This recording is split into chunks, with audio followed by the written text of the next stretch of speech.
অবশেষে দেশে ফিরলেন বিএসএফ জওয়ান পূর্ণাম কুমার সাউ। আপনারা জানেন পেহেলগাঁও হামলার পর দীর্ঘদিন ধরে পাকিস্তানের হাতে বন্দী ছিলেন বিএসএফ জওয়ান পূর্ণাম কুমার সাউ। অবশেষে তিনি দেশে ফিরেছেন। আটারি ওয়াঘা সীমান্ত দিয়ে ভারতে ফেলেছেন রিশরার বিএসএফ জওয়ান 23 দিনের মাথায়। পার্থপ্রতিম ঘোষ আমাদের প্রতিনিধি রয়েছেন আমাদের সঙ্গে। পার্থপ্রতিম, অবশ্যই স্বস্তি, জানাও আমাদের বিস্তারিত। একেবারে দেখো, অবশ্যই সত্যি, এবং তারই সঙ্গে ভারত কিন্তু বারবার করে চাপ সৃষ্টি করেছিল পাকিস্তানের ওপরে।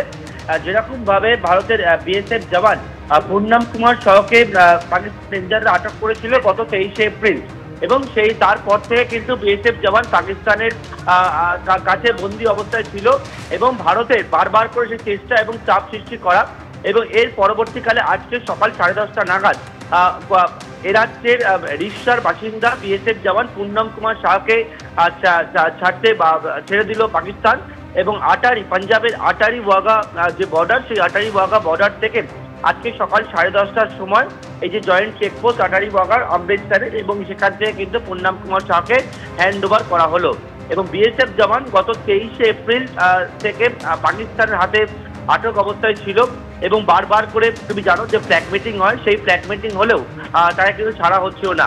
এমনকি পূর্ণাম কুমার সাউয়ের স্ত্রী, তিনি গোটা বিষয় জানার পরে তিনিও পাঞ্জাবে যান। পূর্ণাম যেখানে পোস্টিং ছিলেন পূর্ণাম কুমার সাউ, সেই জায়গায় পাঠানকোট, সেই পাঠানকোট অফিসেও যায়, এবং যাওয়ার পরে বিএসএফ এর যারা অধিকর্তা রয়েছে তাদের সঙ্গে কথাও বলেন, তাদেরকে আশ্বাস দেয়। কিন্তু পাকিস্তান যেহেতু বারবার করে চেষ্টা করার পর, ফ্ল্যাগ মিটিং করার পরেও পূর্ণাম কুমার সাউকে ছাড়ছিল না। তুমি জানো কয়েকদিন আগে পাকিস্তানের আরো এক পাক রেঞ্জার, সেও কিন্তু ভারতের তাকে মধ্যে প্রবেশ করে, ভারতের যে সীমা রয়েছে সেখানে প্রবেশ করে, তারপর তাকেও ভারত আটক করে।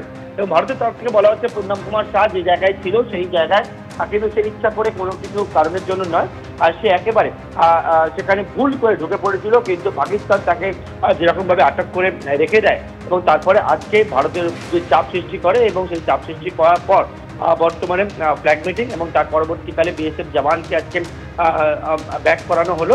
এবং আবারও বলবো, সকাল 10:30 নাগাদ পাঞ্জাবের আটারি ওয়াঘা অমৃতসরের যে সীমান্ত, সেখান থেকে পূর্ণাম কুমার সাউকে ব্যাক করানো হলো। পূর্ণাম পাঠানকোটে পোস্টিং ছিল, কিন্তু ফিরোজপুর, পাঞ্জাবের ফিরোজপুর, সেখানে সে যখন ছিল, এবং সেখান থেকেই তাকে যে সীমান্ত ছিল ফিরোজপুরের সীমান্ত, তুমি জানো সেখানে যারা জিরো ল্যান্ডে চাষ করতে যায়, সেখানে পূর্ণাম তাকে গার্ড করছিল, এবং সেই জিরো ল্যান্ডে গিয়ে সে কোনো রকম ভাবে পাকিস্তানের যে সীমান্ত রয়েছে সেখানে ভুল করে যাওয়াতে তাকে আটক করে চলে যায় পাকিস্তান, এবং প্রায় 23 দিন ধরে পাকিস্তানের কাছে বন্দি অবস্থায় ছিল। আজকে মুক্তি পেল পূর্ণাম কুমার সাউ, রিশরার বাসিন্দা জওয়ান।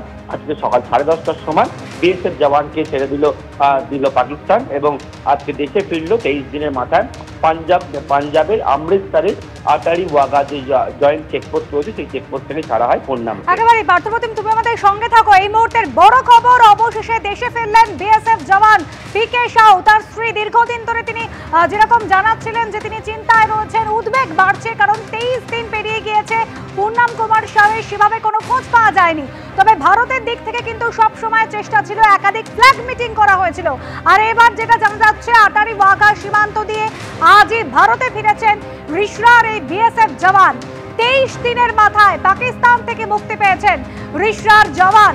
সকাল 10:30 নাগাদ আটারি ওয়াঘা সীমান্ত দিয়ে ভারতে ফিরে এলেন পিকে সাউ।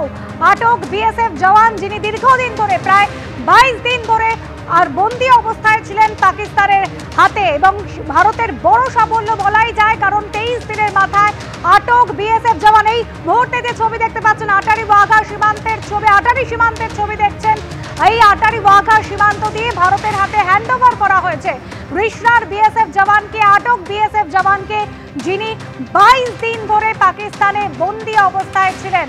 পার্থপ্রতিম ঘোষ আমাদের প্রতিনিধি রয়েছেন আমাদের সঙ্গে। পার্থপ্রতিম, সামরিক দিক থেকে পাকিস্তান আগেই পর্যদস্ত হয়েছে, কিন্তু কূটনৈতিক দিক থেকেও তো এটা বড় সাফল্য। একাধিকবার রজনী সাউ, আটক বিএসএফ জওয়ানের স্ত্রী, তিনি অভিযোগ করেছেন যে একাধিক ফ্ল্যাগ মিটিং হচ্ছে, কিন্তু পাকিস্তান সেই বৈঠকে অংশগ্রহণ করছে না। অবশেষে পাকিস্তান ভারতের আটক জওয়ানকে ফেরাতে বাধ্য হলো। একেবারে দেখো, পাকিস্তান ভারতের আটক জওয়ানকে ফেরাতে বাধ্য হলো। তুমি জানো যে এর আগে একাধিকবার, তুমি জানো অপারেশন সিন্দুরের আগেই একাধিকবার কিন্তু এইরকম ভাবে বারবার করে চেষ্টা করা হয়েছিল কূটনৈতিক স্তরে আলোচনা করে ফ্ল্যাগ মিটিং করে সেখান থেকে পূর্ণাম কুমার শাহকে কিভাবে ব্যাক করানো যায়, কিন্তু পাকিস্তান ছিল পাকিস্তানি, তারা ফ্ল্যাগ মিটিংয়ে অংশগ্রহণ করছেও না।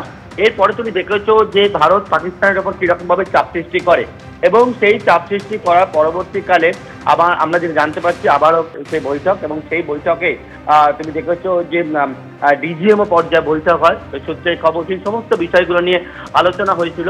এবং সেই সপ্তাহ হওয়ার পরবর্তীকালে পাকিস্তান অবশেষে ভারতের তরফ থেকে চাপ তৈরি করা হয়, সেখান থেকে পূর্ণাম কুমার শাহকে ছেড়ে দেওয়া হয়। আজকে সকাল 10:30টার সময় আবারও বলবো পাঞ্জাবের অমৃতসরের যে জয়েন্ট চেকপোস্ট রয়েছে যেটি হচ্ছে আটারি ওয়াঘা বর্ডার, সেই আটারি ওয়াঘা বর্ডার থেকে ভারতের বিএসএফ জওয়ানকে যেটা আটক করা হয়েছিল ফিরোজপুর থেকে, সেখান থেকে তাকে ছেড়ে দেওয়া হয়।